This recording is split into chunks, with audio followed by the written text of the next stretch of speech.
Good morning, guys. Welcome to this Tuesday, June 30th, last trading day of June and the second quarter coming up. And we have a kind of holding pattern. Yesterday was one of those crazy run-up days I used to rarely see, but when they actually start just grinding this to the upside and the resistance never materializes anywhere, it just kind of ran it higher all day long after that initial sell-off. Not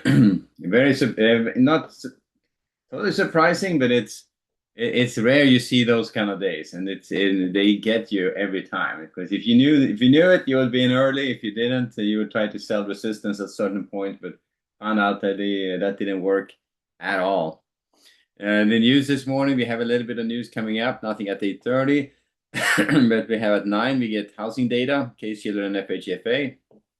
9:45 we get Chicago PMI, consumer confidence, and job openings at 10. So that's what we got today. Now, so 9, 9:45, and 10 we have news this morning. And then tomorrow we have news and of course employment situation on Thursday. Then Friday is off. The markets are closed for the July 4th holiday.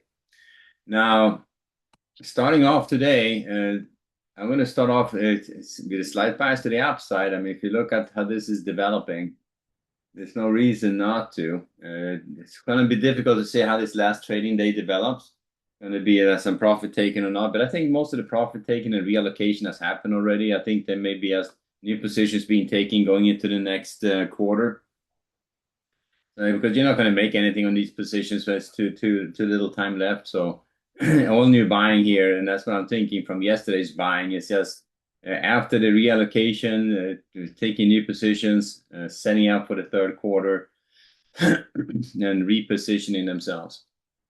So right now, I would stay on the long side. I'm watching this key area down the 7,500 to 7,515 to 20s. This is a resistance area on the F1.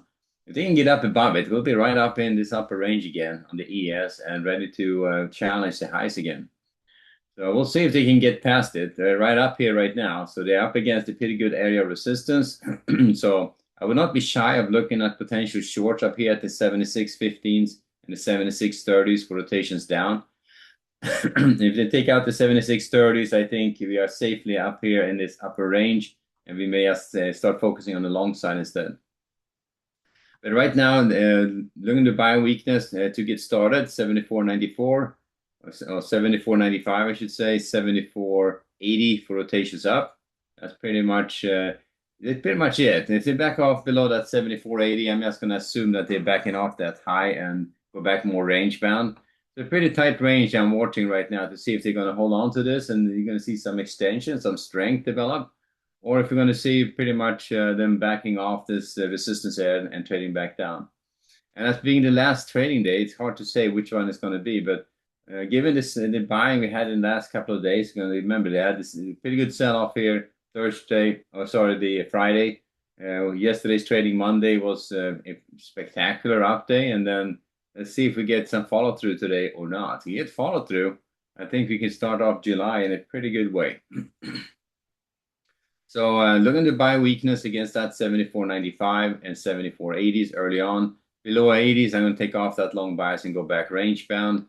On the way up, looking for shorts against the 75.15s and the 75.30s for rotations down again. And that would be as resistance holding for rotations down here. And if that holds, we may see also a rotation back down again. Now, if you test the highs, backs off and start taking out the 74.80s, I would be a lot more aggressive on the short side at that point. I think at that point you start getting afternoon weakness.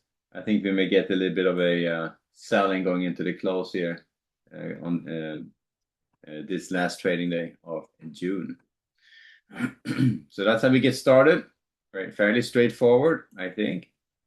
On the NASDAQ, also pretty spectacular move to the upside, but NASDAQ has a lot more range to make up. But you can see here how we are moving higher. We have still this level here at the 260, 270 to take out. We are halfway up there. And I would start off on the long side, looking to buy weakness for rotations higher, and then let's see if they can get up here and challenge that 260 to 70 level. Initially looking to buy against this, or looking for buy opportunities against that 30,060s, the 30,000s, and the 940s here for rotations up. So that's the 3 levels down. Maybe 1 level below the obvious, but I'm going to be reasonably aggressive taking off the long bias here about below the 940, 30s or 40s here if that comes out. Still, just be mindful that on the NASDAQ, the 870s may be in play as well.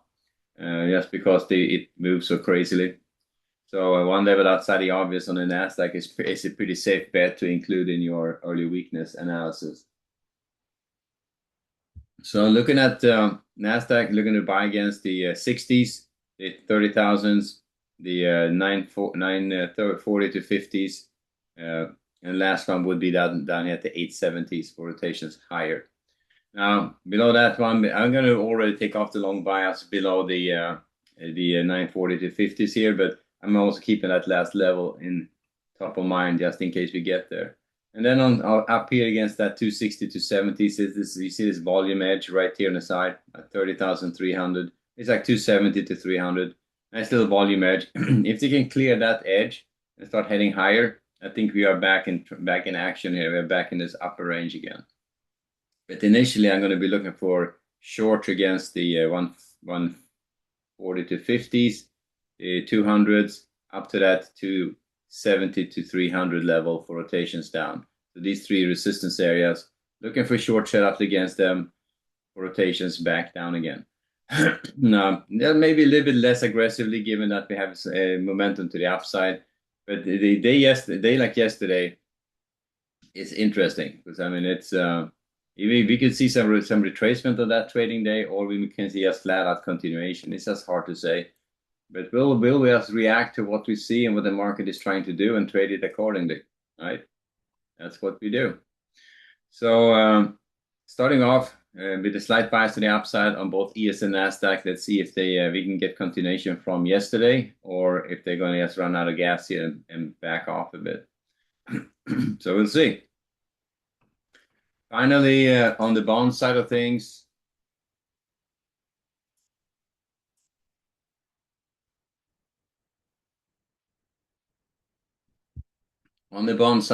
we are backing off just a little bit here going into today, down here at the 1330, testing that level. Now that level comes out, the 1330s. I would look for a little bit of retracement at that point. We're still in the bigger picture, just flopping around in the range. We are a little bit net lower than we have been, but we are still in a pretty tight range here, just going sideways between the 11s and the 115s. And you can see how that mode now is moving down in the distribution. All this history is getting less and less important, but it's still there, but it's still mode is slightly moving down in the distribution. So prices going lower, yields kind of holding on steady where they are. And now if they take out this level here, the 113.30 to 114s, they were down here, tested it right now, backed off a little bit. But if they keep going, we may very well see a rotation down here to test these lows at the 13, 15, 16s. We have this mode attractor right there, and that's your 15, 16 attractor. And then we have the resistance area here at the 1422. So that's kind of the inner range, if you wish to look for. But it hasn't been moving a lot. The bonds has been pretty freaking dead. So I haven't taken any trades there for a while now. They had to set up correct. It has to be a decent setup for that for me. I don't want to engage it. Yesterday we had almost a setup there, but I didn't. I was just there ready to do something when they backed off, and then I missed the retest on that one. But that retest was could just as well be the little breakout, but I didn't take it. So yesterday we had a small opportunity for the bonds, but hasn't been a lot of trading either. Just 72,000 contracts traded on it so far in the overnight. We'll see what happens here going into the day session, but staying range bound. I'm going to buy against the 1330s and the 1324s down to the 13, 15, 16s. They're going to sell strength up to the 1410s and the 14, 18 to 20s here for rotations back down again. Pretty straightforward on the bonds as well. But as I said, it has to set up. It's kind of trading slow motion stuff on the bonds. You really have to be deliberate on that one. And on the crypto side of things, Crypto's back down again. Ethereum futures down to the 1500 level again. Look at it. Bitcoin futures down to 58, 59 again. They're getting creamed. Bitcoin is out of favor right now for sure. I think this sports betting and has been kind of taking a bite out of it. Like Coinbase is into sports betting too. They have all those things in there, but Coinbase is still being priced based on crypto. It's like a proxy for crypto, so it's getting a little bit hammered, that stock. But overall, the Ethereum futures and the Bitcoin futures is to the downside.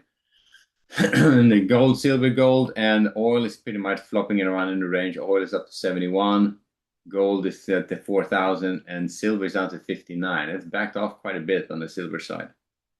But anyway, so that's where we are. I haven't traded those. I'm a little bit probably looking at the short side of it of the cryptos right now, at least to get started. All right. So I have levels on these, or I have levels. I have the market profiles on these on the cryptos as well. I haven't really done a lot of analysis on them um, in terms of levels and stuff like that. I'm looking at it a little bit more narrowly, but may start doing a bit deeper analysis on it and see find a good way of trading it. The chart I have here right now is basically a volume chart. You can use time or volume, maybe tick, but it's pretty small. I mean, on the Bitcoin and Ethereum, that the reason like volume 1500. On the other ones is volume 100. So this is not a lot of volume on the metals just yet, but on the Ethereum and the Bitcoin futures, a fair amount of volume on those, so it's definitely tradable. But it's a little bit jumpy still. Feels like it feels like a lot of the volume you're seeing is like fake out volume, if you wish. It comes and it goes pretty quickly. But anyway, traded volume is like 115,000 and 30,000 on those two. So, all right, back to the ES and Nasdaq. If you're interested in trading the cryptos, you need a Coinbase account, and then you can link that to the platform and start looking at it. Now, looking at the wrapping it up here with the ES and Nasdaq again. So we are looking at everything in still twisting in the wind. That's backing off maybe a little bit here, but it's we'll see when the day session kicks in how they feel about continuation to the upside, or if they're going to start retracing some of that move from yesterday. We'll find out. All right, guys, we'll wrap it there. So good trading. We got a few more days, and then we're getting into a long weekend. So good trading, and I'll see you guys back at 11:30 later.